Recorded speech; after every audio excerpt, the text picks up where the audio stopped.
BBC বাংলার সান্ধ্য অধিবেশন প্রবাহতে আপনাদের স্বাগত।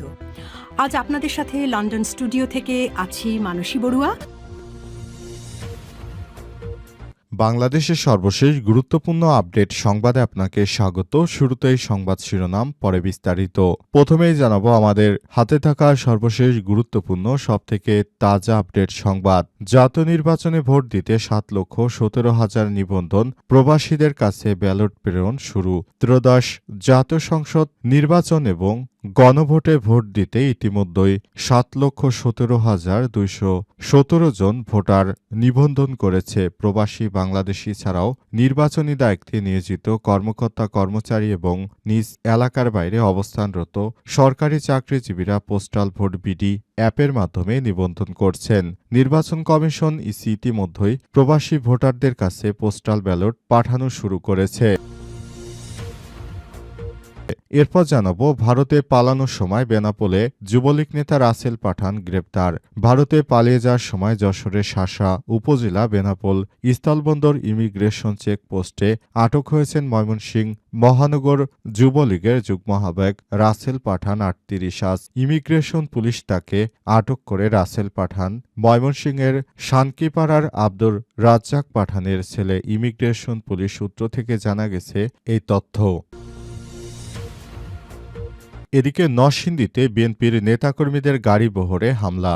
বিএনপির ভারপ্রাপ্ত চেয়ারম্যান তারেক রহমানকে দেখে বাড়ি ফেরার পথে নরসিংদীতে বিএনপির নেতাকর্মীদের গাড়ি বহরে হামলা হয়েছে। এই ঘটনায় বিএনপির নেতাকর্মীরা আওয়ামী লীগের নেতাকর্মীদের ভয়ে 999-এ ফোন করে তারপর জীবন নিয়ে সেখান থেকে বেঁচে ফিরেছে।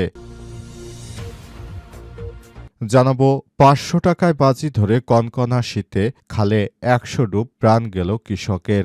জলকাঠি রাজাপুরে 500 টাকায় বাজি ধরে খালে এই শীতের মধ্যে 100 ডুব দিয়ে বাবুল মোল্লা 45 নামের এক কৃষকের মৃত্যু হয়েছে। আজ উপজেলার বড়াইয়া বাজারে এই ঘটনা ঘটে। নিহত বাবুল বড়াইয়া মোল্লাবাড়ি এলাকার আনসার মোল্লার ছেলে। তিনি পেশায় একজন কৃষক।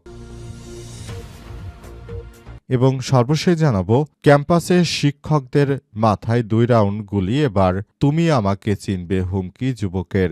ভারতের আলিগড়ে মুসলিম বিশ্ববিদ্যালয় ক্যাম্পাসে আজ রাতে এক স্কুল শিক্ষককে গুলি করে হত্যার ঘটনায় তীব্র আতঙ্ক ছড়িয়ে পড়েছে। নিহত শিক্ষকের নাম রাওদানিশ আলী। তিনি বিশ্ববিদ্যালয়ের অধিভুক্ত এবিকে ইউনিয়ন হাই স্কুলের কম্পিউটার সায়েন্স এর শিক্ষক ছিলেন এবং 11 বছর ধরে সেখানে শিক্ষকতা করছিলেন। প্রিয় দর্শক, এতক্ষণ শুনছিলেন সংবাদ শিরোনাম, এবারে বিস্তারিত। তবে তার আগে বন্ধুরা অনুরোধ থাকবে এই সংবাদটিতে একটি লাইক দিন।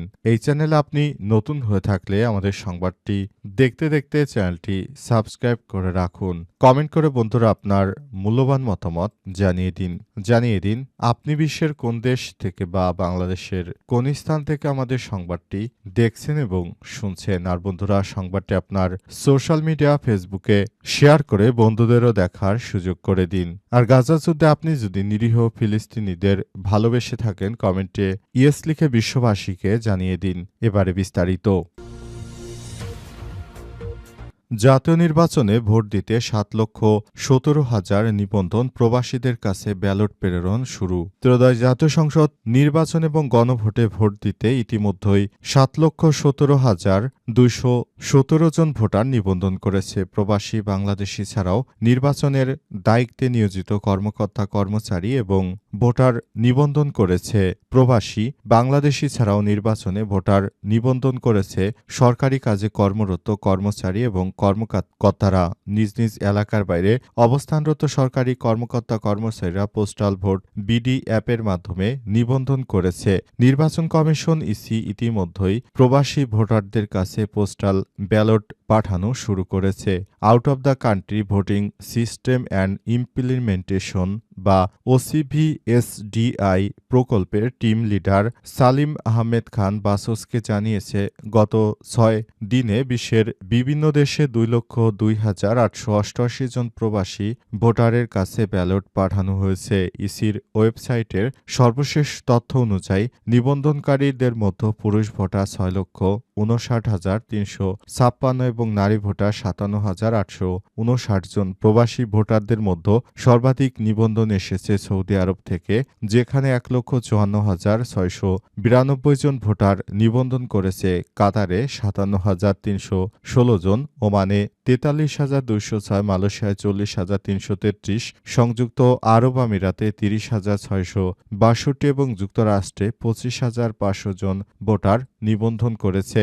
দেশের ভেতরে ইনকান্ট্রি পোস্টাল ভোট ক্যাটাগরিতে 1,86,305 জন ভোটার নিবন্ধন করেছে। জেলাভিত্তিক শীর্ষে রয়েছে কুমিল্লা 66,000, ঢাকায় 58,000, চট্টগ্রামে 57,000, নোয়াখালীতে 38, সিলেটে 28, চাঁদপুরে 26,000, আসনভিত্তিক শীর্ষে ফেনী 3 আসনে 10,000 এতজন নিবন্ধন করেছে। চট্টগ্রামে 15-তে 9,410 জন, কুমিল্লা 10-এ 8,935, নোয়াখালী 1 আসনে 8,832 জন। উদাহরণস্বরূপ কুয়েতে 10,000, যুক্তরাজ্যে 10,500, কাতারে 1,500। বিভিন্ন দেশে পোস্টাল ব্যালট পাঠানো হয়েছে এবং এসব ব্যালটের মাধ্যমে প্রবাসীরা ভোট দিতে পারবেন। ভারতে পালানোর সময় বেনাপোলে যুবলীগ নেতা রাসেল পাঠান গ্রেপ্তার। ভারতে পালিয়ে যাওয়ার সময় যশোরের শাসা উপজেলার বেনাপোল স্থলবন্দর ইমিগ্রেশন এলাকায় চেকপোস্টে আটক করা হয়েছে ময়মনসিংহ মহানগর যুবলীগের যুগ্ম আহ্বায়ক রাসেল পাঠানকে। বৃহস্পতিবার আজ ইমিগ্রেশন পুলিশ তাকে আটক করেছে বলে জানা গেছে। রাসেল পাঠান ময়মনসিংহের সানকিপাড়ার আব্দুর রাজ্জাক পাঠানের ছেলে। ইমিগ্রেশন পুলিশ সূত্র থেকে জানা গেছে, বৃহস্পতিবার 25শে ডিসেম্বর 10টা থেকে রাসেল পাঠান ভারতে যাওয়ার উদ্দেশ্যে বেনাপোল স্থলবন্দর ইমিগ্রেশন ডেস্কে তার পাসপোর্ট জমা দেন। এ সময় ইমিগ্রেশন সার্ভারে তার নাম ব্ল্যাকলিস্টে পাওয়া গেলে তাকে তাৎক্ষণিকভাবে আটক করে জিজ্ঞাসাবাদ করা হয়। জিজ্ঞাসাবাদে জানা গেছে, তিনি ময়মনসিংহ মহানগরীর যুবলীগের যুগ্ম আহ্বায়ক। তার বিরুদ্ধে ময়মনসিংহ কোতোয়ালি থানায় সন্ত্রাসবিরোধী আইনসহ 2টি মামলা রয়েছে। এ সময় তাকে আটক দেখে বেনাপোল পোর্ট থানায় হস্তান্তর করা হয়েছে। বেনাপোল ইমিগ্রেশন পুলিশের officers in charge OC Shakat Hossain জানান, ভারতে যাওয়ার জন্য ইমিগ্রেশন চেকপোস্টে আসেন রাসেল। পাসপোর্টে এক্সিট সিল নেওয়ার জন্য ইমিগ্রেশন অফিসারের ডেস্কে গেলে তার নাম ব্ল্যাকলিস্টে পাওয়া যায়। বিষয়টি নিশ্চিত হওয়ার পর তাকে তাৎক্ষণিকভাবে আটক করা হয়। প্রাথমিক জিজ্ঞাসাবাদে তিনি বিভিন্ন মামলার আসামি হওয়ার কথা স্বীকার করেছেন। আটকের পর তাকে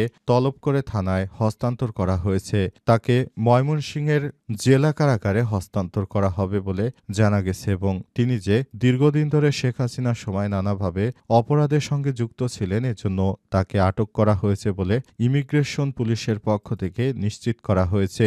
এই ঘটনার পর পরিস্থিতি এখন থমথমে অবস্থা বিরাজ করছে। নরসিংদীতে বিএনপির নেতাকর্মীদের গাড়িবহরে হামলা।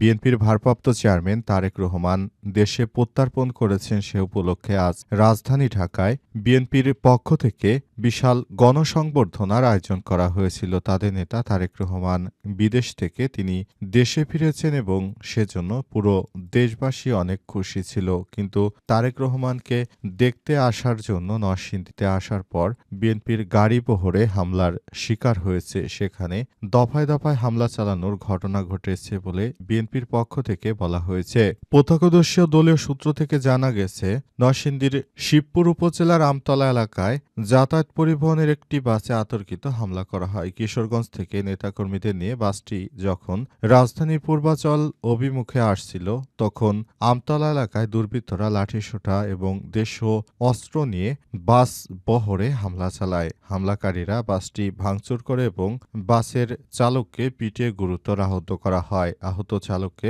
দ্রুত উদ্ধার করে শিবপুর উপজেলা স্বাস্থ্য কমপ্লেক্সে ভর্তি করা হয়েছে। ঘটনার পরপরই স্থানীয়রা জাতীয় জরুরি সেবা 999-এ ফোন করে পুলিশের সহযোগিতা চান। পুলিশ ঘটনাস্থলে পৌঁছে পরিস্থিতি নিয়ন্ত্রণে আনার চেষ্টা করে। কিশোরগঞ্জ সদর উপজেলা যুবদলের যুগ্ম আহ্বায়ক মাসুম বিল্লাহ ফেসবুক এক পোস্টে জানান, নরসিংদীর শিবপুর উপজেলার আমতলা রাস্তায় হঠাৎ করে আওয়ামী লীগের সন্ত্রাসী বাহিনী হামলা করে। গাড়ির ড্রাইভার গুরুতর আহত হন। এরপর 999-এ আমরা ফোন করে সেখান থেকে উদ্ধার হয়েছি। আওয়ামী লীগের শেখ হাসিনা দেশে নেই, তারপরও আওয়ামী লীগের ভয়ে এখনো বিএনপির নেতাকর্মীরা ঘরছাড়া। 500 টাকা বাজি ধরে কনকনা শীতে খালে ১০০ ডুব, প্রাণ গেল কৃষকের। ঝালকাঠি রাজাপুরে ৫০০ টাকায় বাজি ধরে খালে ১০০ ডুব দিতে গিয়ে বাবুল মোল্লা ৪৫ নামের এক কৃষকের মৃত্যুর ঘটনা ঘটেছে। আজ উপজেলার বড়ইয়া বাজারে এই ঘটনা ঘটে। নিহত বাবুল বড়ইয়া মোল্লাবাড়ি এলাকার আনসার মোল্লার ছেলে। তিনি পেশায় একজন কৃষক। স্থানীয় ও নিহতদের স্বজনরা জানিয়েছে, সকালে বাবুল মোল্লা বাড়ি থেকে এক বস্তা চাল মাথায় নিয়ে বড়াইয়া কাচারিবাড়ি বাজারে নিয়ে আসেন। কনকনে শীতের সকালে পরিশ্রমের কারণে বাবুল মোল্লার শরীরে গরম উঠলে তিনি বাজারে উপস্থিত কয়েকজনের সঙ্গে ৫০০ টাকার বিনিময়ে খালে নেমে ১০০ ডুব দেওয়ার বাজি ধরে খালি গায়ে খালে নেমে একটানা ১০০ ডুব দেয়। এ সময় খালের দুই পাশের লোকজন সেটি ভিডিও করতে নিষেধ করে ওই কৃষক। এক পর্যায়ে ১০০ ডুব দেয়া শেষ হলে তিনি খালের পাড়ে রাস্তায় উঠে এসে অসুস্থ হয়ে পড়েন। মুহূর্তের মধ্যেই বদলে যায় চারপাশের দৃশ্যপট। এ সময় স্বজনরা তাকে কম্বল পেঁচে আগুনের তাপ ও তেল গরম করে দেওয়ার পরও তার অবস্থার অবনতি হতে থাকে। পরে স্বজনরা তাকে রাজাপুর উপজেলা স্বাস্থ্য কমপ্লেক্সে নিয়ে আসলে কর্তব্যরত চিকিৎসক তাকে মৃত ঘোষণা করেছে।